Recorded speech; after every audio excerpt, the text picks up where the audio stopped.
আমার বিয়ের ১ বছর পর আমার স্বামীর ছোট বোন নিতু আমাকে ডেকে নিয়ে বলল, ভাবি তুমি কিছু মনে না করলে তোমাকে একটা কথা বলতে চাই।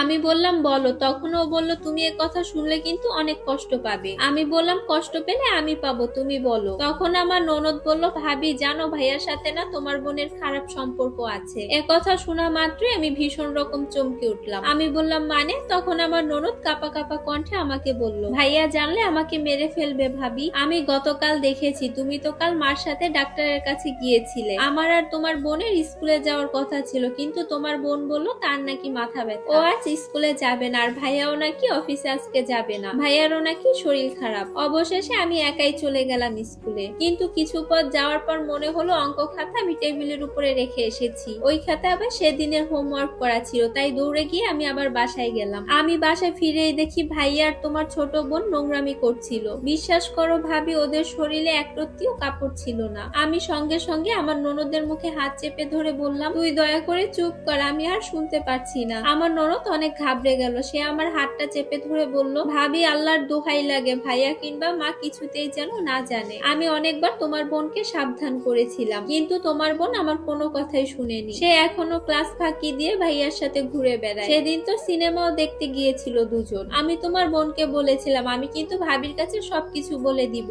তখন তোমার বোন বলল, বলে দিলে নাকি তোমার ভাইয়া আর তোমাকে এই বাড়িতে রাখবে না। সেই ভয়ে এতদিন আমি চুপ করে থেকেছি। আমি তখন আমার ননদকে বললাম, আচ্ছা ঠিক আছে তুই যা এখন এখান থেকে, আর কেউ যেন কোনো কিছু জানতে না পারে এই বিষয়ে। কথা বলে আমার ননদ চুপচাপ চলে গেল। কিন্তু আমার কেন জানি মনে হচ্ছে আমার ননদের কথা সত্যি নয়, কারণ আমার বোনের রেজাল্ট আমার ননদের থেকে অনেক ভালো। আমার বোনের গোল্ডেন এ প্লাস থাকলেও আমার ননদের মাত্র 4 পয়েন্ট। যদি আমার বোন এসব করেই বেড়াতো তাহলে তোর রেজাল্ট গোল্লায় যাওয়ার কথা। আমার কেন জানি মনে হচ্ছে আমার ননদ কোনো একটা জিদ মেটাতে চায় আমার বোনের প্রতি, কিন্তু সেই জিদটা কি নিয়ে? তাছাড়া আমি আমার বোনকে খুব ভালো করে চিনি, আর ও তো জানে মা বাবা মারা যাওয়ার পর আমার কাছে আশ্রয় ছাড়া ওর আর কোনো আশ্রয় নেই। নিশ্চয়ই ও এই আশ্রয়টুকু শেষ করতে চাইবে না। সেদিন আমি আমার বোনকে জিজ্ঞাসা করতে গিয়েও জিজ্ঞাসা করতে পারলাম না, কারণ মিথ্যা একটা কথা বলে আমি আমার বোনকে কষ্ট দিতে পারবো না। তাছাড়া আমার স্বামী এর কথা শুনলেও তো অনেক বেশি মন খারাপ করবে। হতে পারে এই বিষয়টা নিয়ে আমার সংসারটা ভেঙে খান খান হয়ে যেতে পারে। তাই আমি এই বিষয়টাকে একদম মাটি চাপা দিয়ে ফেললাম। 1 সপ্তাহ পর আমি আমার শাশুড়ি মাকে নিয়ে আবার ডাক্তারের কাছে যাচ্ছিলাম চেক আপ করার জন্য। আমার প্রেগনেন্সির 7 মাস চলে।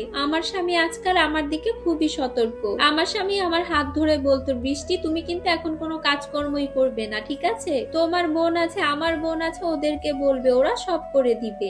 এমন শরীর নিয়ে কিছু করলে পরে যদি সমস্যা হয়, বিশ্বাস করো বৃষ্টি, তোমাকে নিয়ে আমার খুব ভয় হয়। আমার স্বামীর মুখে কথা শুনে আমি তখন খুশিতে আত্মহারা হয়ে গেলাম। আমি আমার স্বামীকে জড়িয়ে ধরে মনে মনে ভাবলাম, ছি, এরকম একটা ফেরেস্তার মতন লোককে কি মন্দ কথাটাই না বললো আমার ননদ আমার কাছে, তাও আবার আপন ভাইকে নিয়ে। ছি। এরপর আমি আর কোনো কিছু না ভেবে চেক আপ করাতে বের হয়ে গেলাম। অর্ধেক রাস্তায় গিয়ে মনে হলো একটা মস্ত বড় ভুল হয়েছে। আমার সব কাগজপত্র রেখে এসেছি ড্রেসিং টেবিলের ড্রয়ারে। বাসার গেটের সামনে এসে শাশুড়ি মাকে বললাম, আপনি এখানে বসুন, আমি উপরে গিয়ে নিয়ে আসছি। ভিতরে ঢুকতে আমার রুমে দেখতে পেলাম অবাক কাণ্ড। নিজের চোখে যে এরকম একটা দৃশ্য দেখতে পাবো আমি তা কখনোই ভাবিনি। অবশেষে আমার ননদের কথাটাই সত্যি হলো। ঘরে ঢুকেই দেখি আমার বোনের সাথে আমার স্বামী এক বিছানায়। আমাকে দেখেই দুজন দুদিকে সরে পড়লো। আমার স্বামী বিছানা থেকে উঠেই কাপড় ঠিক করতে করতে ওয়াশরুমের দিকে চলে গেল, আর আমার বোন কাঁথা দিয়ে নিজের মুখটা ঢেকে চুপচাপ শুয়ে রইল। আমি আর এখানে 1 সেকেন্ডও দাঁড়িয়ে থাকতে পারছি না। আমার মাথা ঘুরছে, সবকিছু কেন জানি দুঃস্বপ্নের মতন মনে হচ্ছে। তবুও তো কাগজপত্র নিয়ে ডাক্তারের কাছে যেতেই হবে।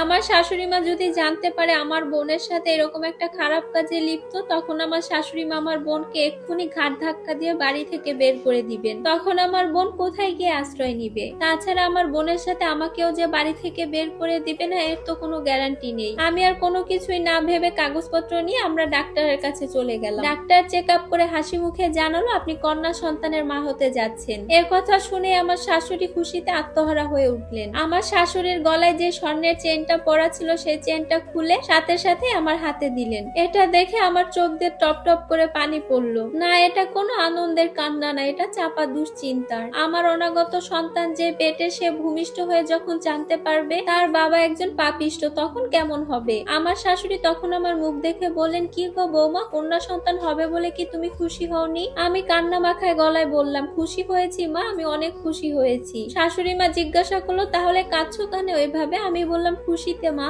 এরপর আমি আর শাশুড়ি মা বাসায় চলে আসলাম। বাসায় এসেই দেখি আমার বোন বিছানায় শুয়ে আছে আর আমার ননদ টেবিলে বসে পড়ছে। বাসায় এসে আমি আমার বোনের সাথে কোনো কথাই বললাম না, আমি আমার কাজে লেগে গেলাম। সন্ধ্যার দিকে আমার ননদ আমাকে ডাকছে বারান্দার দিকে। আমি বারান্দায় গেলে আমার ননদ আমার কাছে এসে বলল, ভাবি তুমি কি তোমার বোনকে কিছু বলে দিয়েছো? আমি বললাম, না কিছুই বলিনি তো। আমার ননদ তখন বলল, তাহলে সে রাগি রাগি গলায় আমাকে অত কথা শোনালো কেন? আমি অবাক হয়ে বললাম, কি শুনিয়েছে তোমাকে? আমার ননদ বলল, সবাইকে নাকি সে মজাটা বুঝিয়ে ছাড়বে। কি জানি, আমি ঘরে ফিরে দেখি সে একা বাসায়। আমি ওকে জিজ্ঞাসা করলাম, কি হয়েছে রে তোমার? তখন ও বলল, তার নাকি রোগ হয়েছে। তখন তোমার বোন বিরক্ত হয়ে বলল, মানুষ জ্বালানির রোগ। ঠিক তখনই শাশুড়ি মা বারান্দার দিকে উকি দিলেন। এটা দেখে আমি আর আমার ননদ সরে গেলাম। রাতের বেলা আমার স্বামী বাসায় ফিরলো গভীর রাতে, তার হাতে মিষ্টির প্যাকেট। সে মিষ্টি সবাইকে খাইয়ে দিচ্ছে। এবার আমার কাছে এসে আমার মুখে মিষ্টি তুলে দিতে চাইতেই ওর কাছ থেকে দূরে সরে গেলাম।